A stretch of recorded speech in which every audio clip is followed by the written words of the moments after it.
Radhe Radhe everyone. Janmashtami आने वाली है और जिन लोगों के पास लड्डू गोपाल जी नहीं हैं वो लोग जन्माष्टमी पर पूजा कैसे करें, सुबह और शाम में पूजा कैसे करें। काफ़ी महिलाएं जॉब पर जाती हैं, उनके मन में ये ख्याल आता होगा कि लड्डू गोपाल जी की सेवा हम ठीक से नहीं कर पाते हैं, तो जन्माष्टमी पर पूजा कैसे करेंगे। तो चलिए वीडियो आज का जो है शुरू करते हैं। तो सुबह में पूजा आप जिस प्रकार करते हैं उसी प्रकार कर लेंगे। अगर आप घर के मंदिर में पूजा कर रहे हैं तो आपको गणेश भगवान को विराजमान करने की आवश्यकता नहीं होगी, और अगर आप सुबह चौकी लगाकर पूजा कर रहे हैं तो आपको गणेश भगवान को भी विराजमान करना होगा। उसके साथ ही अगर आपके पास श्री कृष्ण भगवान की कोई भी फ़ोटो अथवा मूर्ति है तो उसे भी विराजमान कर लेंगे।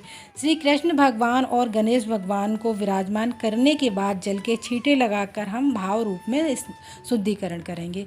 उसके बाद में हम दीपक जलाएंगे। इसके बाद सभी को हम वस्तु स्वरूपी कलावा समर्पित करेंगे।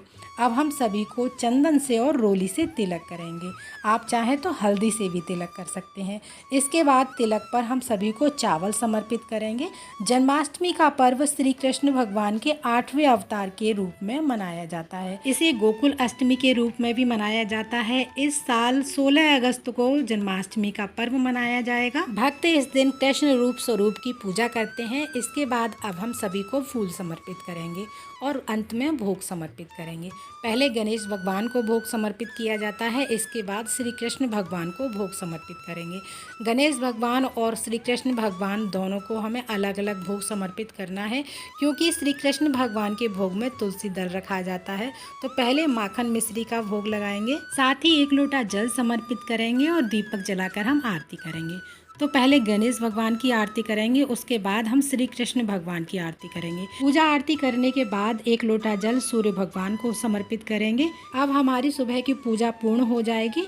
अब बारी आती है शाम की पूजा की। सुबह की पूजा करने के बाद आप घर के कार्य कर सकते हैं, मंदिर जा सकते हैं, और दोपहर के समय आप चौकी साफ कर लेंगे। और जब शाम के 7 बज जाएंगे तब हमें एक कोई भी चुनरी या कपड़ा ले लेना होता है, और जो हमने श्री कृष्ण भगवान की फोटो अथवा तस्वीर ली है उसे कपड़े से अथवा चुनरी से ढक देंगे। इसे जन्म कराने की प्रक्रिया बोला जाता है, और रात को 12 बजे हमें ये जन्म कराना होता है।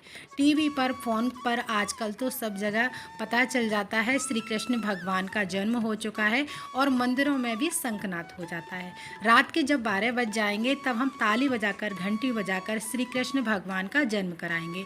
जो चुनरी अथवा कपड़ा आपने तस्वीर पर, फोटो पर उड़ाया है उसे हम हटा देंगे, और उसके बाद जल के छींटे लगाकर भाव रूप में स्नान करा देंगे। और अगर आपके पास गणेश भगवान की पीतल की मूर्ति है तो आप पंचामृत स्नान करा सकते हैं। यहाँ पर हमने श्री कृष्ण भगवान की तस्वीर ली है तो जल के छींटे लगाकर भाव रूप में स्नान करा देंगे। इसके बाद हम दिया जलाएंगे। अब हम गणेश भगवान को कलावा समर्पित करेंगे। अगर आपके पास जनेऊ है तो जनेऊ समर्पित कर सकते हैं गणेश भगवान को। इसके बाद में श्री कृष्ण भगवान को वस्तु स्वरूपी कलावा समर्पित करेंगे। अब रोली चावल लगाकर हम तिलक करेंगे। अब हम सभी को तिलक करने के बाद आप चाहे तो रोली और चंदन से भी दोनों से तिलक कर सकते हैं। इसके बाद हम गणेश भगवान को फूल समर्पित करेंगे, क्योंकि गणेश भगवान की पूजा के बिना हमारी पूजा अधूरी होती है। और जन्माष्टमी के दिन आप फूल अवश्य लेकर आइएगा, और जन्माष्टमी के दिन आपको बहुत सुंदर सुंदर फूल मार्केट में मिल जाएंगे। अब हम दीपक का भी पूजन करेंगे। इसी प्रकार से तिलक लगाएंगे, फूल समर्पित करेंगे, रोली लगाएंगे, चावल लगाएंगे। इसी तरह से हमें दीपक का भी यानी अग्निदेव का भी पूजन करना होता है। इसके बाद हम भोग समर्पित करेंगे। तो गणेश भगवान को आपको अलग से भोग समर्पित करना है, और लड्डू गोपाल जी को हम अलग से भोग समर्पित करेंगे। गणेश भगवान के भोग में हमें तुलसी दल नहीं रखना है, और श्री कृष्ण भगवान को भोग समर्पित करेंगे और उसमें तुलसी दल जरूर रखना होता है। तो हमें भोग माखन मिश्री जो भी आपके पास है, मिठाई हैं, जो जितनी भी आपके पास जितनी तरह की मिठाइयाँ हैं वो सभी हम लड्डू गोपाल जी को भोग समर्पित करेंगे। रात को धनिया पंजीरी और आटे की पंजीरी का भोग जरूर से लगाइएगा। साथ ही आपको पंचामृत भी भोग में ज़रूर बना लेना है। मेवे का भोग समर्पित करेंगे, या मेवे का पाक बना सकते हैं। फलों का भोग समर्पित करेंगे। जो भी आपके पास फल मिठाई है उसका सभी का हम भोग समर्पित करेंगे, और भोग के साथ में हमें 1 लोटा जल जरूर से समर्पित करना है। भोग समर्पित करने के बाद में अपने सामर्थ्य अनुसार दक्षिणा जरूर समर्पित करें। दक्षिणा हमारी पूजा में रही कमियों को पूरा करती है। लड्डू गोपाल जी को अलग से 1 लोटा जल हमें भोग में समर्पित करना है। साथ ही 1 लोटा जल हमें अलग से ले लेना है जो हमें चंद्रमा को अर्घ्य देना होता है। लोटे में कुछ फूल और धनिया पंजीरी डाल लेंगे जिससे हम चंद्रमा को भोग भी समर्पित कर सकें और जल भी समर्पित कर सकें। अब हम धूप दीप जलाएंगे और आरती करेंगे। तो सबसे पहले हम गणेश भगवान की आरती करेंगे, उसके बाद में श्री कृष्ण भगवान की आरती करेंगे। आरती करने के बाद में हाथ जोड़कर पूजा में रही कमियों के लिए क्षमा याचना करेंगे। तो इस तरह से जन्माष्टमी की सुबह की और रात्रि की जो पूजा है हमारी पूर्ण हो जाएगी। चंद्रमा को अर्घ्य देने के बाद में जब हम व्रत खोलेंगे तो धनिया पंजीरी अथवा आटे की पंजीरी से हमें व्रत खोलना होता है।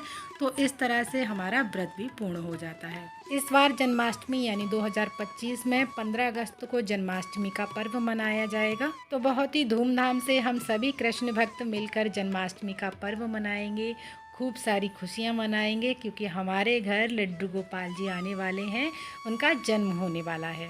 जन्माष्टमी की सरल पूजा विधि अगर आप लोगों को पसंद आई है, अच्छी लगी है तो प्लीज़ वीडियो को लाइक ज़रूर कीजिएगा, साथ ही हमारी वीडियो पर कमेंट ज़रूर कीजिएगा। जन्माष्टमी से जुड़ी सारी वीडियोज़ हमारे चैनल पर आ चुकी हैं तो आप ज़रूर से देखिएगा। तो फिर मिलते हैं अगली किसी और वीडियो में, तब तक के लिए आप सभी को राधे राधे, हैप्पी जन्माष्टमी।